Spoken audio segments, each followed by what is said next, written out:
Egipto urrun xamar geratzen zaigu, baina aldaketa klimatikoaren gaia oso gertu, ezta? Oso gertu, eta Euskal Herrian bertan uda hau esango nuke oso argigarria izan dela. Uda eta aurreko negua ere, uholdeak izan ditugu, Nafarroan izugarriak izan zirenak, eta baita beste toki batzuetan ere, eta uda honetan izan ditugun temperaturek, baina santzu nahikorik ez baldin ba genuen, edo batzuek oraindik zalantzarik baldin bazuten, nik uste egoeraren larritasunaren santzu definitiboak ditugula, beraz, balako gailurretan, eta iaz Glasgown ikusi genuena neurri batean decepzionantea izan baldin bazen, nik ez dakit aurten zeaterako den, baina garbi dago, edo neurri, behin betiko neurriak hartzen dira, neurri eraldatzaileak hartzen dira, eta geure hazkunde prozesua orain entzuten ari nintzen tertulian komentatzen zen dituzten kontuak, eta egia da, herrialde aberatsek eta aurreratuenek benetan planteatzen dute nola ezin dugun hazkunde etengabeko honetan jarraitu edo bestela kolapsora goaz, planeta bezala eta jendarte bezala, zalantzarik gabe. Izango dugu aukera, transizio energetikoa eta klima aldaketari buruz hitz egiteko hemen gertutik harrapatzen dugulako. Hala ere, aktualitateari helduta, duela minutu gutxi, duela 14 minutu eskas, Pedro Azpiazu sailburuarekin elkartu dira zure alderdikideak, 2023ko Euskal Autonomia Erkidegoko aurrekontuak negoziatzeko, atzo Nerea Kortajarena eta Maialen Iriarteren hitzak entzun genituen. Balorazio gazigozu egin zuten, alde batetik, iaz izandako konpromisoak oraindik betetzear daudelako. Zein puntutan uste duzu, lehendakariak iragarritako herri ituna hartatik egon litezkela aurrekontuak, Euskal Herria Bilduri dagokienez? Hori da gu lehenik eta behin harritu gintuen lehenengo kontua, ezta? Urkullu lehendakariak eztabaida orokor horretan, politika orokorreko eztabaidan aurrekontuak herri itunen baitan kokatu zituen ez geroztik, eta gero hitzetatik ekintzetara pasatzeko momentua iritsi denean, eta kontuan hartuta gainera. Iaz aurrekontuen esparruan akordio bat erdietsi genuela, kanpora begirare eta publikoki eta pribatuan ere, ez dutela urratsik egin, ez dutela borondaterik adirazi, benetan akordio horri jarraipenik emateko, ez segimendu base bat egiteko, eta ez da, borondate hori erakutsi, ez da? Eta hori benetan harrigarria iruditzen zaigu. Kontestu honetan, baldintzarik ote dagoen edo ez aztertzeko, eta konparaketa egiten baldin badugu, esate baterako, jakinda, egoera politikoa ezberdina dela, hemen dagoen Nafarroko gobernuak ez daukala gehiengo absolutorik, eta beraz, behar dituela boto gehiago, edo behintzat abstentzioak, kasu honetan gure abstentzioa aurrekontuak aurrera ateratzeko, eta Euskal Autonomia Erkidegoan gehiengo absolutoa daukan gobernu baten aurrean gaudela, baina edozein kasutan, borondatea elkarrizketarako hitz egiteko, akordioak erdiesteko, hori gobernuari dagokio, eta orain arte behintzat inolako deirik, inolako bilera eskaerarik izatea, eta aldi berean hori herri itunetan kokatzea, benetan paradosikoa da. Beraz, ikusiko dugu gaurko bilerak zer eman duen, baina bi prozesuak alderatuta, aurre proiektua nolakoa izan zitekeen, azal zezaketen, aurretik ere parlamentuko tramitazioari ekin baino lehen, bestelako prozesuren bat egin zitekeen, baldintza horiek benetan auspotzeko, eta azken momentura arte itxonei izan dute, eta gure sensazioa da, gehiengo absoluto horrek ematen dien lasaitasunarekin besteen teilatu gainean jartzen dutela pilota, beraien ardurari edo erantzukizunari muzin eginez. Nafarroako testuingurua aipatu duzuzuk, geroa bai eta alderdi sozialistak gehiengo absolutua izan balute, negoziazioak hortaz askoz ere gogorragoak izango lirateke. Estrategia politiko baten testuinguruan kokatzen da babes hori? agerikoa da, realitateak diferenteak direla, eta orain ez daukate, gero abaiketa alderdi sozialistak ez daukate gehiengo absolutorik, eta urruti daude. Hori lortzetik, ez dirudi oso egoera sinesgarria denik Nafarroan datozen urtetarako ere, edozein kasutan. Egoera politikoak diferenteak dira, eta Nafarroan legegintzaldi hasieran oso garbi esan genuen. Bi indar daudela oposizioan, bi indar nagusi gaudela, Navarra Suma alde batetik eta Euskal Herria Bildu bestetik.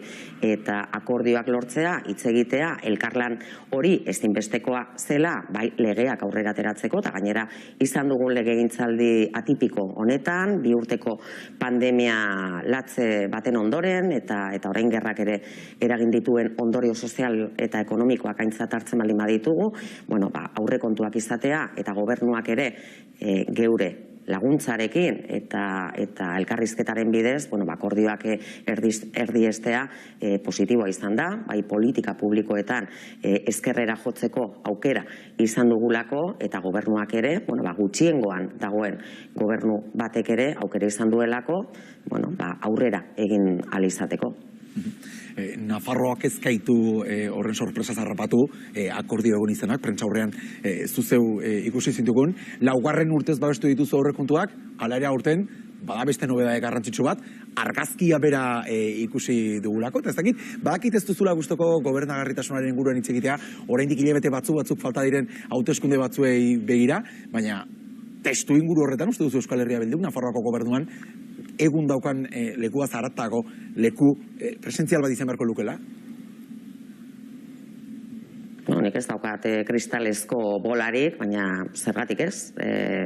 Gu lanean ari gara, lanean jarraituko dugu, atzo ere Euskadi Irratian esaten nuen 6 hilabete falta direla hauteskundeetarako, eta geure helburua politika publikoetan eta Nafarroan egingo diren politika horietan ahalik eta eragin handiena izatea bada.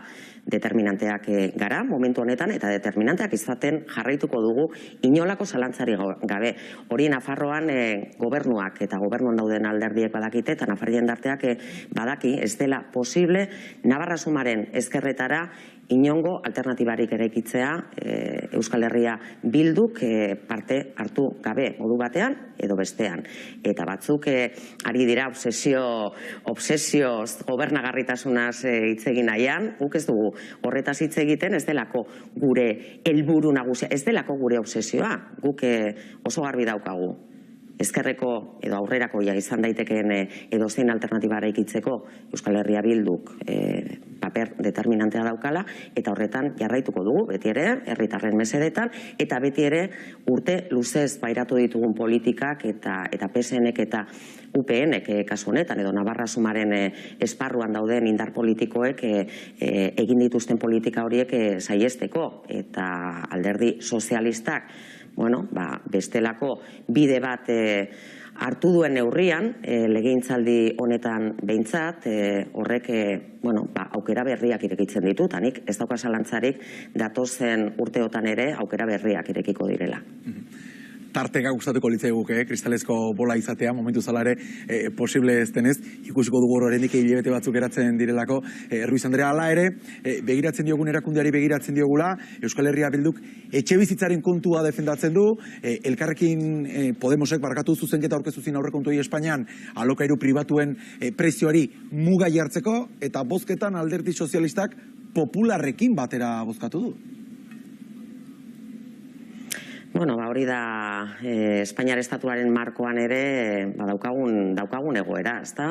Gauza bat hitzak dira eta beste batzuk ekintzak, eta Espainiako gobernuaren baitan ere, tensio horiek antzematen direla eta publikoak direla agerikoa da, eta guk ere indar egin dugu eta indar egiten jarraituko dugu Espainiar gobernuaren politikak ahalik eta ezkerreren koka daitezen, eta etxebizitzaren afera ezinbesteko gaia da, momentu honetan milaka herritarri halako eskubide, oinarrizko eskubide hori ez izatea pairatzen ari direlako, eta Euskal Herrian ere behar dugulako, nolabaiteko segurtasun juridikoa, basate baterako, Nafarroan orain dela hilabete batzuk onartu genuen etxebizitza legea benetan berme guztiekin aurrera egiteko.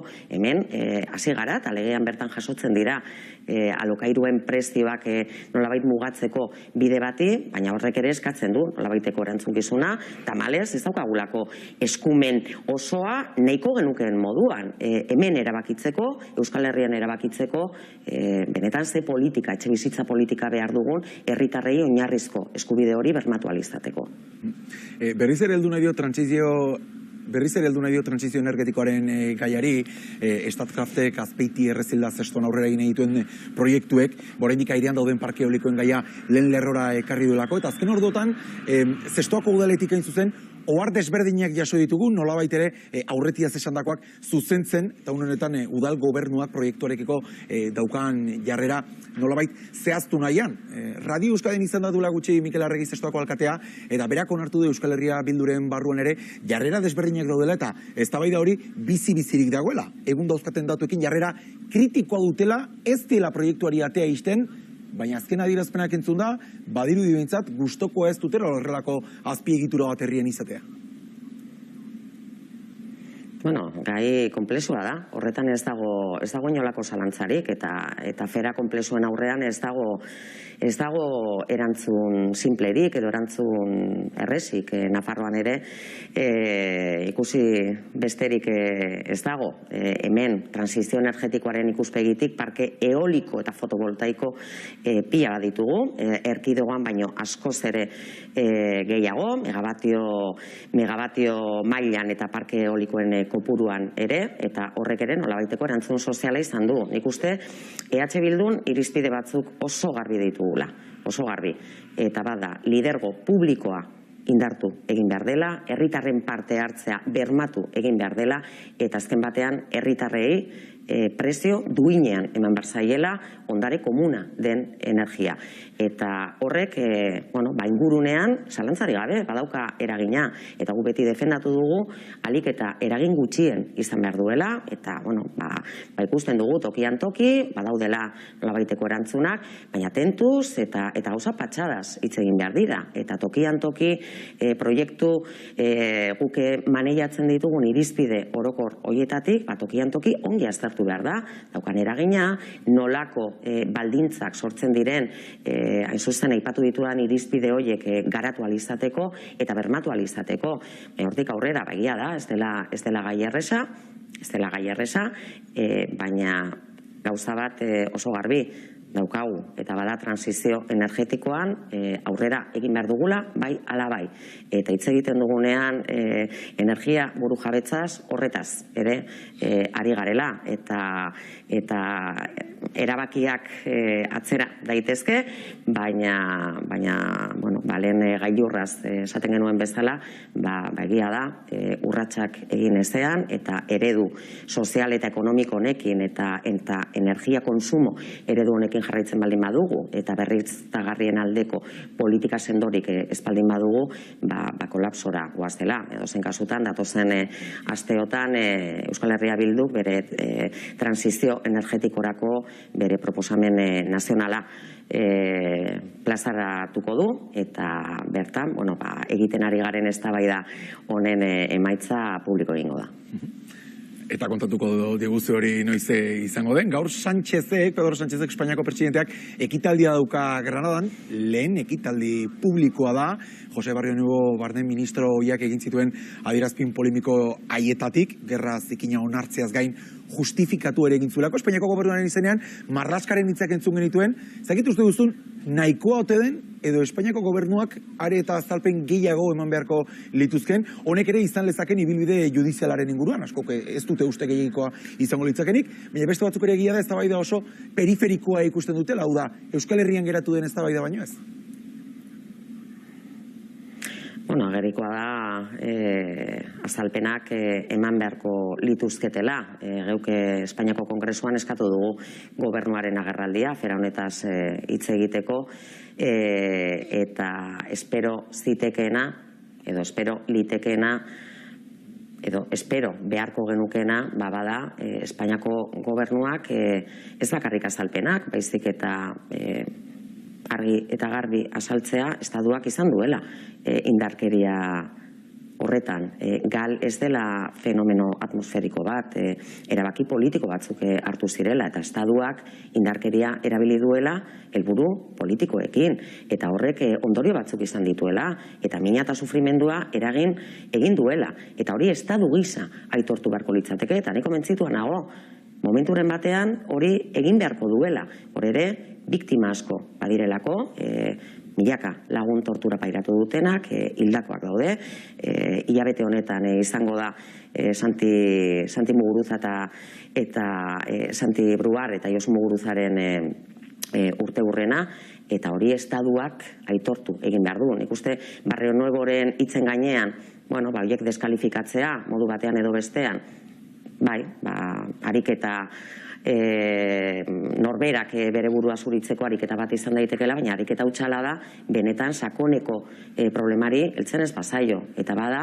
estatuak aitortu egin behar duela zer gertatu den herri honetan, eta hori Euskal Herritarroi zor digula, Euskal Herritarroi behintzat eta biktimei nagusiki.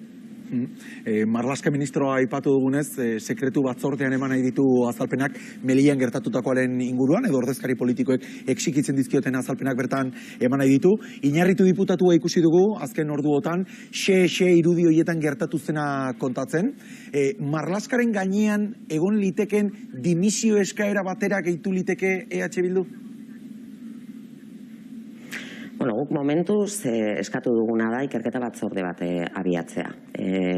Melillan gertatutakoa oso larria da, eta Pedro Sánchez buru hori gertatuta berehala Espainiako gobernuak eman zuen erantzuna, benetan oso larria iruditu zitzaigun, esan genuen bere momentuan, 23 hildako egon zirenean.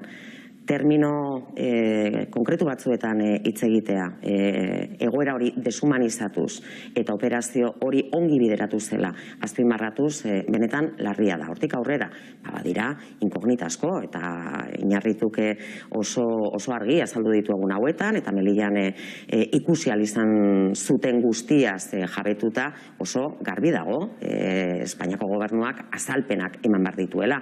Baina ez bakarrik azalpenak Espainiako lurretan gertatutakoaz eta orain arte gobernuak ukatutakoaz, baizik eta mugen kontrolaren inguruan eta segurtasunaren inguruan akatsik egon baldin bada, eta akatsak egon dira, halakorik berriro gertaz dadin bermeak behar ditu jendarteak. Euskal Herrian bertan, Bidasoa aldean baditugu hildakoak urtero tamalez. Eta hor ere, erantzukizunak eta neurriak hartu egin behar dira bide seguruak abiarazteko. Eta Melillan urtero gertatzen dena eta ekainean gertatutakoa ezin da berriro errepikatu. Eta momentuz, horregatik diot, momentuz, ikerketa batzordea abian jarri dadin eskatu dugu, eta hortik aurrera ikusiko dugu, baina evidentzia dena ezin daukatu. Bizkor, enuk elkarrezketa amaitu nahi larumat honetako manifestazioaz zerbait aipatu gabe, pentsatzen dut, Ruiz Andrea, hitz egin ditugun gai askok pixua izango dutela abante lemapean antolatu duzuen deialdi horretan. Nik uste manifestazio potoloa izango dela, handia izango dela, iaz Bilbon bertan ere egin genuen bezalakoa. Nik uste badaukagula beharra, eta pandemiatik atera ginenetik badaukagula beharra, kalean ere egoteko, batez ere bizi dugun egoerari aurre egiteko. Euskal Herria Bildu instituzioetan lan egiten du, baina kalean ere, eta mobilizazio mekanismo bat ere bada. Eta geuke argita garbi esan nahi duguna da, bizitzen ari garen egoera honek badituela erantzuleak, hartutako erabaki askoren ondorio dela bizitzen ari garen bizitzaren garestitzea, bizitzen ari garen eliteen aldeko politika horiek nola eragiten ari diren herritarrengan, eta azken batean horrek eskatzen duela aberastasunaren berbanaketa eta herritarren gehiengoaren mesedetan hartzen diren politikak, eskatzen duela burujabetza tresna askoz ere eraginkorragoak izatea Euskal Herritik bertatik erabakiak hartu ahal izateko, eta eskatzen duela herri honetan inongo zalantzari gabe daukagun energia kolektiboa aktibatzea. Eta kolektiboa azpimarratu nahi dut, komunitatearen indarra delako edozein krisiri aurre egiteko mekanismoa edo tresna. Hemen krisiek eragiten dutena da individualismorako joera, bakoitzak bere burua salba dezala, eta guk argi eta garbi defendatzen dugun eredu sozial eta politikoa bada kolektiboan, komunitatearen bidez eman bar zaizkiola erantzunak, eta hemendik Euskal Herritik bertatik eman bar ditugula. Beraz, kalera ateratzea ohituta gaude, kexatzeko, injustizien aurrean argi eta garbi aldarrikapenak egiteko, eta baita komunitate gisa ditugun beharrak aldarrikatzeko. Eta nik uste faktore guztiek bat egiten dutela momentu honetan, eta importantea dela olatu hori altxatzea eta Euskal Herritik bertatik elkarrekin aurre egitea. Kartxo Ruiz, Euskal Herria Bilduko bozeramailea. Eskerrik asko gurekin izateagatik eta animo. Mila esker zuei.